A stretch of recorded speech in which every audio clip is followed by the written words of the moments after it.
चलना हमारा काम है शिवमंगल सिंह सुमन की कविता है। प्रस्तुत कविता जीवन की गतिशीलता को दर्शाती है। गति प्रबल पैरों में भरी, फिर क्यों रहूं दर दर खड़ा, जब आज मेरे सामने है रास्ता इतना पड़ा। जब तक न मंजिल पा सकूं तब तक मुझे न विराम है। प्रस्तुत पंक्तियां साहित्य सागर के पद्य भाग में संकलित शिवमंगल सिंह सुमन द्वारा रचित कविता चलना हमारा काम है से उद्धृत है। कवि ने इन पंक्तियों के माध्यम से यह स्पष्ट किया है कि सदा कर्म में लगे रहना ही हमारा कर्तव्य है। जब तक जीवन में मंजिल न मिल जाए, कर्म करना नहीं छोड़ना चाहिए। वे कहते हैं कि मेरे पैरों में इतनी गति है कि मैं बहुत तेजी से चल सकता हूँ, तो फिर मैं जगह जगह क्यों खड़ा रहूँ, जबकि मेरे सामने इतना लंबा रास्ता पड़ा है। जब तक मुझे मंजिल नहीं मिल जाती, तब तक मेरी गति को विराम नहीं मिलेगा। सदैव चलना ही मेरा काम है। कहने का तात्पर्य यह है कि जब मेरे पास इतनी शक्ति है कि मैं अपने लक्ष्य को प्राप्त कर सकता हूँ, तो मैं जगह जगह क्यों ठहरूं। कवि कर्म करने की प्रवृत्ति को प्रमुख मानते हुए कहते हैं कि हमें कर्म करना चाहिए, हार मानकर नहीं बैठना चाहिए। व्यक्ति को जीवन में एक लक्ष्य निर्धारित कर उसे प्राप्त करना चाहिए। फिर मार्ग में कितनी ही बाधाएं क्यों न आए, अपने लक्ष्य तक पहुंचने से पहले रुकना नहीं चाहिए। चलना हमारा काम है। कुछ कह लिया, कुछ सुन लिया, कुछ बोझ अपना बट गया। अच्छा हुआ तुम मिल गई, कुछ रास्ता ही कट गया। क्या राह में परिचय कहूँ, राही हमारा नाम है, चलना हमारा काम है। इन पंक्तियों के माध्यम से कवि ने जीवन पथ पर आगे बढ़ते हुए हर किसी से सहयोग लेने की बात कही है। वे कहते हैं हमें अपने सुख दुख में परस्पर आदान प्रदान की भावना रखनी चाहिए। राह में चलते हुए हमें स्वयं कुछ कहना भी चाहिए व दूसरों की सुननी भी चाहिए। इससे मन का बोझ कम हो जाता है। कवि कहते हैं कि यह बहुत अच्छा हुआ कि रास्ते में चलते हुए तुम मुझे मिल गए। अब तुम्हारे आने से रास्ता में एक साथी मिल गया है, जिससे रास्ता अच्छी तरह से कट जाएगा। हम दोनों एक ही रास्ते पर चल रहे हैं, इसलिए हम दोनों राही हुए, तो एक दूसरे को परिचय देने की आवश्यकता नहीं है। कहने का तात्पर्य यह है कि जीवन की राह में कोई भी पराया नहीं है। हमें सदैव मिलकर रहना चाहिए। परस्पर सहयोग की भावना प्रत्येक राही के मन में विद्यमान होनी चाहिए, क्योंकि राह में चलने वाला प्रत्येक व्यक्ति राही के नाम से ही जाना जाता है और राही की पहचान ही सदैव मार्ग पर चलते रहने से है। रुकना उसका काम नहीं है। जीवन अपूर्ण लिए हुए, पाता कभी खोता कभी, आशा निराशा से घिरा, हंसता कभी रोता कभी।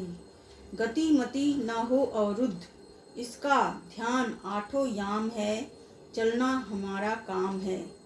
प्रस्तुत पंक्तियों के माध्यम से कवि ने जीवन पथ पर कर्म करते हुए निरंतर आगे बढ़ने की बात कही है। वे कहते हैं कि मनुष्य का जीवन अपूर्ण है, क्योंकि कभी वह कुछ पाता है तो कभी वह कुछ खोता है। कभी उसका जीवन आशाओं से परिपूर्ण है तो कभी उसका जीवन निराशाओं से घिरा है। कभी वह हंसता है तो कभी वह रोता है। हमें सदैव इस बात को ध्यान में रखना चाहिए कि हमारी गति व वृद्धि में किसी प्रकार की रुकावट उपस्थित नहीं होनी चाहिए। हर समय कर्म पथ पर चलना ही हमारा काम है। अर्थात मनुष्य के जीवन में सुख दुख, आशा निराशा, हंसना रोना आदि निरंतर चलता रहता है, किंतु इन सबके चलते मनुष्य को हार कर नहीं बैठना चाहिए, अपितु निरंतर मार्ग पर चलते रहना चाहिए।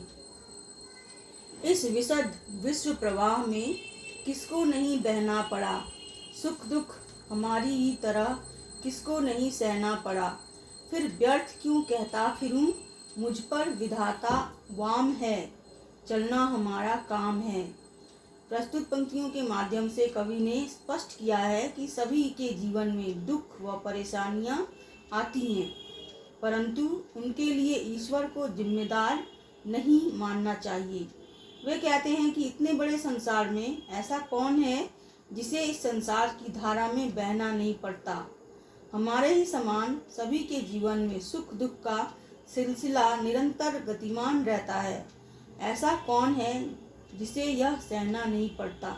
फिर मैं बेकार ही क्यों अपने दुखों व परेशानियों के लिए ईश्वर को दोषी ठहराऊं।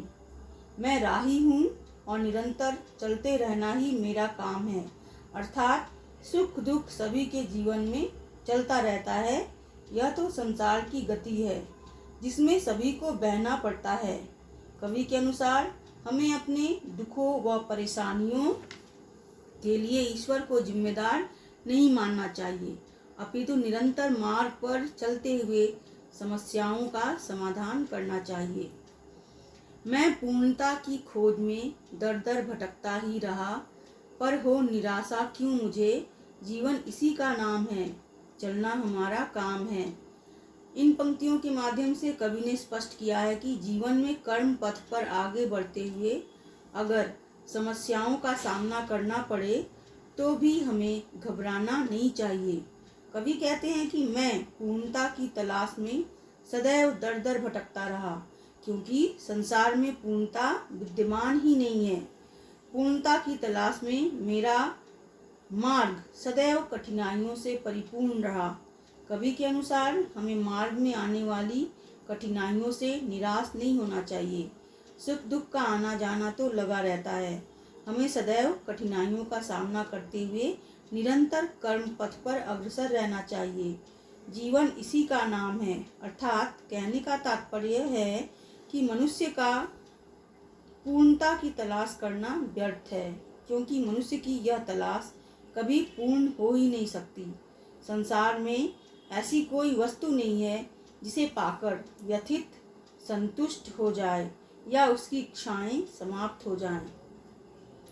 कुछ साथ में चलते रहे, कुछ बीच ही से फिर गए, पर गति न जीवन की रुकी, जो गिर गए सो गिर गए, चलता रहे हरदम, उसी की सफलता अभिराम है, चलना हमारा काम है। इन पंक्तियों के माध्यम से कवि स्पष्ट करना चाहते हैं कि जीवन की सफलता का सुख उसे ही प्राप्त होता है जो जीवन पथ पर सदा चलता रहता है, अर्थात कर्म करता रहता है। कवि कहते हैं कि कठिनाइयों से पूर्ण जीवन में कुछ राही तो मेरे साथ चलते रहे, किंतु कुछ बीच से ही लौट गए, अर्थात कुछ लोगों ने उनका साथ आधे रास्ते में ही छोड़ दिए। किंतु क्या उनकी इस प्रवृत्ति से मेरे जीवन की गति रुक गई? वे कहते हैं कि जो लोग आधे रास्ते से चले गए या फिर जीवन में आती कठिनाइयों से डरकर पीछे हट गए, वे सदैव पीछे ही रह गए या वे सदैव पीछे ही रह जाते हैं। और जो व्यक्ति निरंतर कठिनाइयों का सामना करते हुए मार्ग पर चलते रहते हैं, उन्हें ही जीवन में सफलता प्राप्त होती है, अर्थात जीवन का सुख उन्हें ही प्राप्त होता है। अतः हम राही हैं, सदैव चलना ही हमारा काम है।